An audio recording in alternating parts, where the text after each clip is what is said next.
Okay, so Intense doesn't even begin to cover that film. That is the latest short film that we have here in Nairobi, The Buzz Within the Capital. Allow me to introduce the faces and the talent behind it. Of course, the director is JJ. He is the director of that film, as you've seen. And the gorgeous and talented Melissa Kiplagat. She's an actress, of course. And on my far end, Justin Mirishi, he is an actor.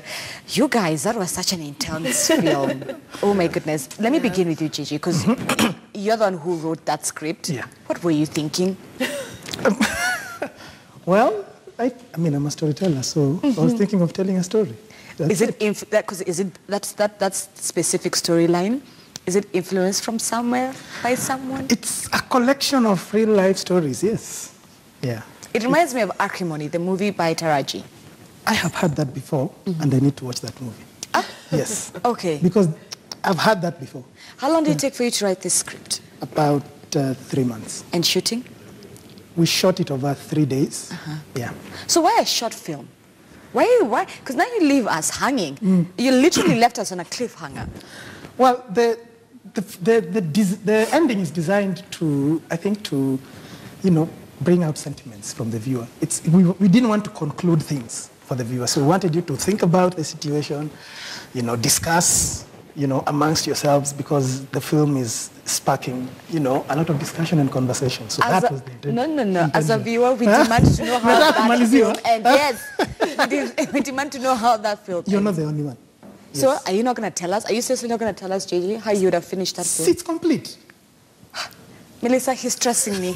Melissa, how did you prepare for this role? So intense. And then 3 weeks of shooting. 3 days? 3 days. 3 days of shooting. So intense. How did you prepare for your film, for your character?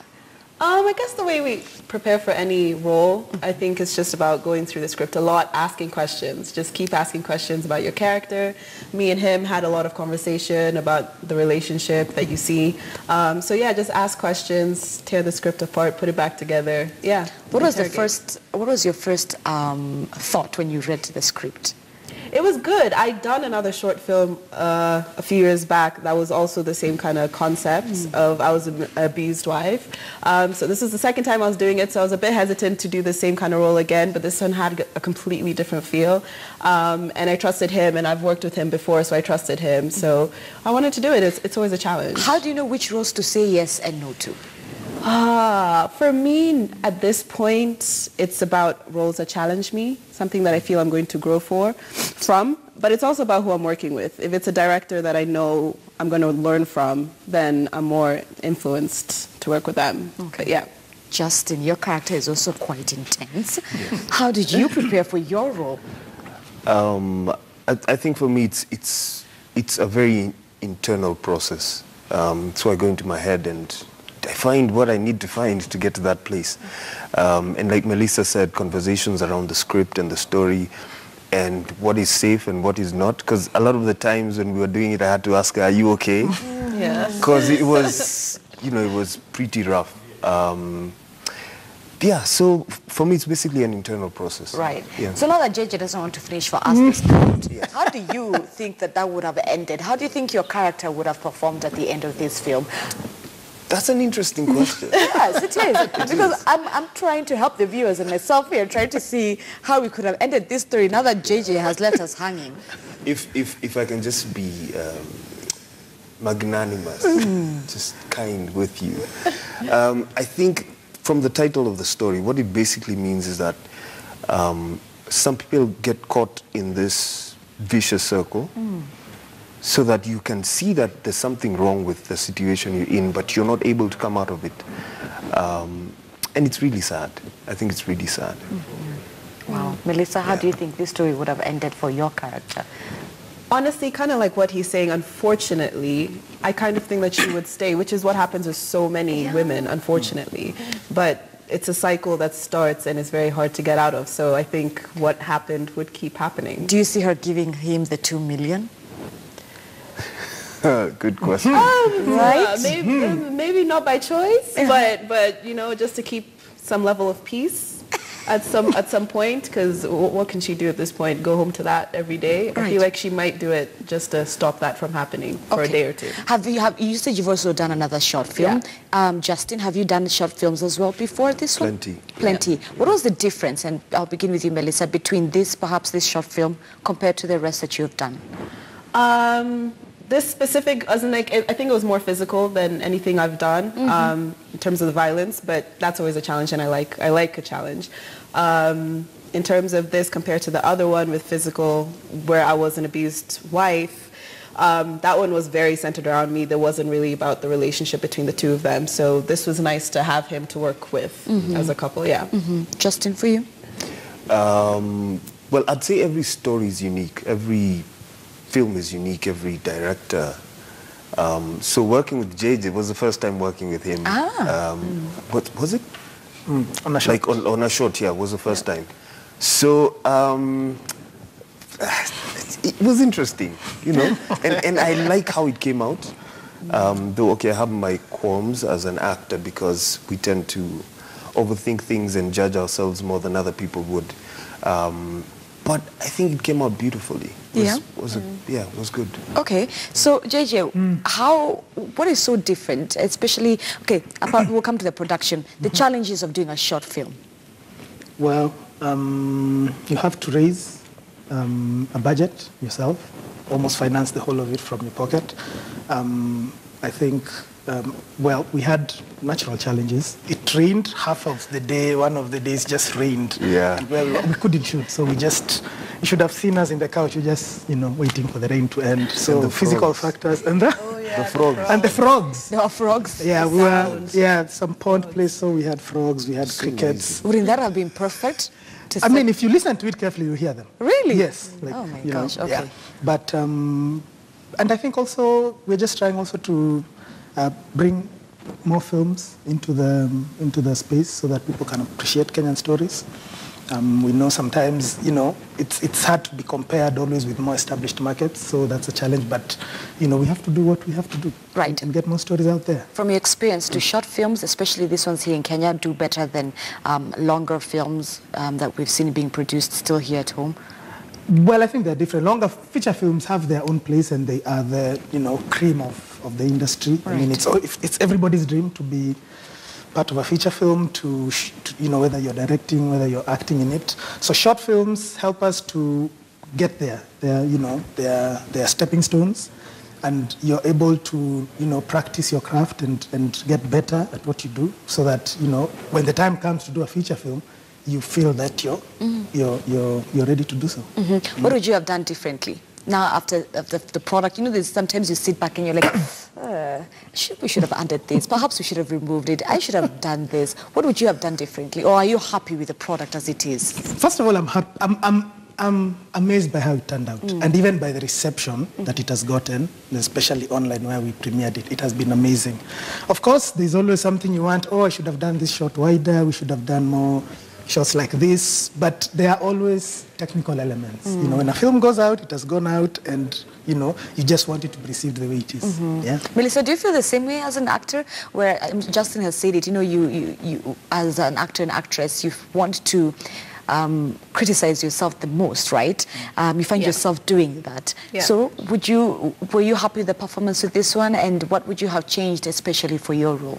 It was good. I was pretty happy with it, but as an actor, you're never fully happy. I think for me, the only thing that I would have changed looking at the final product is the build up to the fight. I wish I would have been more gradual. Made it more intense than that? No, not more intense, but I wish the build up to the intensity came from earlier on. Right. So it was more gradual for me, just my performance wise, but otherwise it was good. Okay. Yeah. JJ, why an online premiere?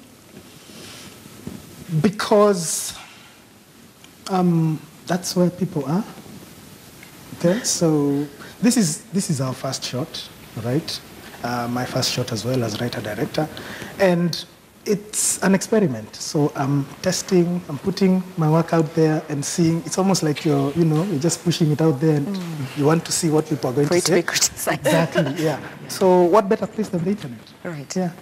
Well, Justin, do you feel as if the internet has played a big factor, especially here in Kenya, not comparing it with outside markets, but here in Kenya, let's say more so on the African continent, in terms of pushing the creative industry, especially in your line of work? Yeah, I think it's done a lot. And I think the reason we're sitting here is actually because of the internet. I was really amazed because we have, I don't know, probably 8,000 plus views. I haven't done anything before that had that kind of reception. So I'm pretty amazed. And I think, now I'm beginning to think, if you can do a short film and have that kind of response, have that kind of following and comments on it, and have Zinzi call you and tell you, what's up, come on the show. Imagine what you can do, like the potential of the internet. It's amazing. Yeah, it's just that some of us are a bit from a ways back, so we're learning as we move along.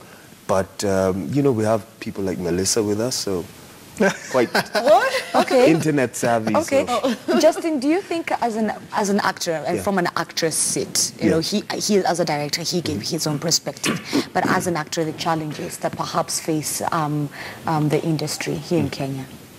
The challenges that face the industry? Gosh, we've had this conversation so many times. I think it's basically funding. That's really the thing. You say we've had this conversation a lot of time. It's one of the things I also ask a lot of people when Tosh was here to also showcase his film. Funding seems to be the biggest thing that is coming out of it. But does that mean that nothing is being done? Because we sing this song all over again, and so that there are no bodies in Kenya that have this, and grants, I'm sure. So why is it that we seem to be still asking this question and we still get the same answers, like you said? Where are we going wrong? What are we doing wrong as an industry? Wow, that's a tough question. I think the problem is that we have not entirely understood the power of film. We still think it's a small kiosk somewhere that, you know, I'll pick a sweet and kula, loot something, you know, let's bring some stock when we can. That's not how it works. It won't work that way. We need to invest, like we need to really sit down and plan out things.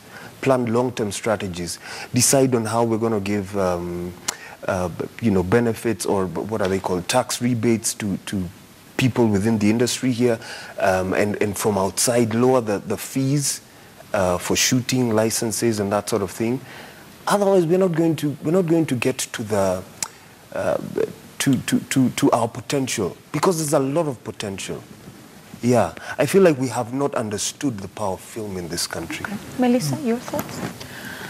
I think it's a lot of different things. I think, like he said, I think some of the taxes and levies and things like that are inappropriate for an industry so young. But I think in terms of taking onus on us and kind of saying our fault, I think we need to be more professional as an industry if we want to be taken as professional.